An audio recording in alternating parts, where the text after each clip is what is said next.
বন্ধুরা কেমন আছেন? আশা করছি ভালোই আছেন, আমরাও ভালো আছি। তো চান টান হয়ে গেছে, বাসি কাজকর্ম হয়ে গেছে, এখন তো 12টা মনে হয় বাজতে যায়। তো রান্না বলতে আজকে, কালকে আমি দোকানে তাড়াতাড়ি চলে গেছিলাম।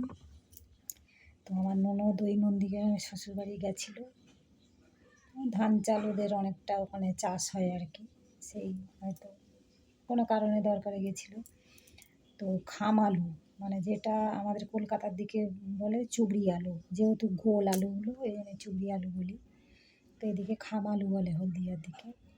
আর বড়ি আর ওই পুঁই শাক সমেত মিটুলি দিয়ে গেছে। খাম আলু আমার ভীষণ প্রিয়। এক সময় এত খেতাম আমি, তো এখন খুব একটা পাওয়া যায় না, কলকাতার দিকে পাওয়া যায় না অতটা।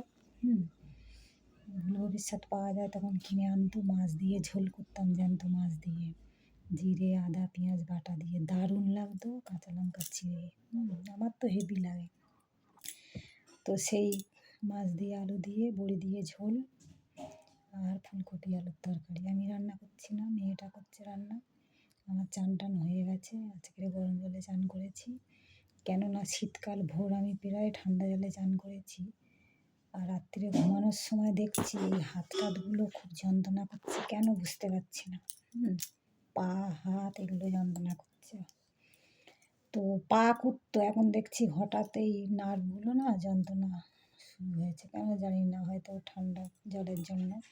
তো আজকে গরম জলে আমি চান করেছি। সত্যি কথা বলতে একটু ইচ্ছে ছিল না, করেছি বাধ্যগত। কালকে তাড়াতাড়ি দোকানে চলে গেছিলাম, ওই মানে বিয়েবাড়ি ভাড়া, ওখানে যে সামনে বললাম না যে বিয়েবাড়ি ভাড়া ছিল, তার আগের দিন বললাম তো। তো কালকে বিয়ে ছিল, এই জন্য একটু তাড়াতাড়ি গেছিলাম। কিছু টুকিটাকি জিনিসপত্র বিক্রি হয়েছে। বুঝতেই পারছেন যে যার ধান্দায় সে তার করার কিছু নেই। তো যাই হোক, এই হলো কথা। রান্না প্রায় হয়ে এসছে।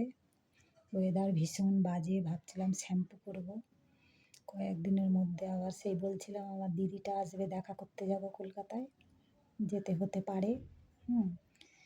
তো দেখা যাক কবে যাই, কাল পরশু হয়তো যেতে পারি। তো এই হলো ব্যাপার। তো যেটা আর কি আমার করণীয়, মানে যেটা বলার কথা ডেলি, আমার গুরুজনদের অনেক প্রণাম, ছোটদের অনেক ভালোবাসা, যারা ভিডিও দেখেন বা না দেখেন অনেক ভালোবাসা রইলো।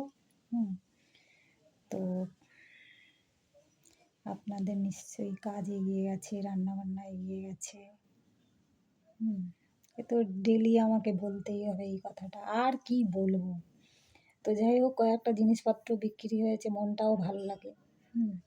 আর বললাম ওই আশেপাশের লোকের একটু জ্বলন হচ্ছে, কালকের ওদের আবার বিক্রি হয়নি, ঠিক আছে। অন্য সময় ওদের হয়, আমি বসে থাকি, কিন্তু আমার অত খারাপ লাগে না।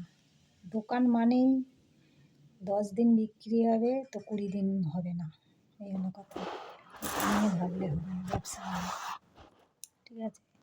কাপড় জামার দোকান তো প্রায় ধার বাকিতে ওগুলো বিক্রি হবে। আর স্টেশনারির দোকান সবসময় মানুষের জিনিসপত্র, একটা সিঁদুর কিনলে হয়তো এখন 6 মাস চলে যাচ্ছে, একটা টিপের পাতা কিনলে 1 মাস চলে যাচ্ছে। তাহলে যেগুলো লাগার যেগুলো মানে দরকার সেগুলো নিয়ে যাচ্ছে। তো যাই হোক, আপনারা কাজ করুন, রান্নাবান্না করুন, খাওয়া দাওয়া করুন। শীতকাল তো বাই বাই। কালকের একটু গরম পড়েছিল, আবার কুম্ভ মেলায় চারিদিকে সব বাস ছাড়ছে, এদিকে মাথা খারাপ। কুম্ভ মেলা নিয়ে মানে একটা ইতিহাস হয়ে গেছে আর কি। সব যাওয়ার জন্যই ব্যস্ত, কুম্ভ মেলা, রাম মন্দির। জানি না কপালে জুটবে কি না, ভগবানই জানে। যদি কপালে লেখা থাকে তাহলে হয়তো জুটবে। তাহলে আপনারাও ঘুরে আসুন, মিস করবেন না। তো যাই হোক, দেখা যাক। টাটা বাই বাই, ভালো থাকবেন, সাবধানে থাকবেন। রাখি তাহলে। ভালো লাগলে লাইক শেয়ার করে দেবেন। টাটা।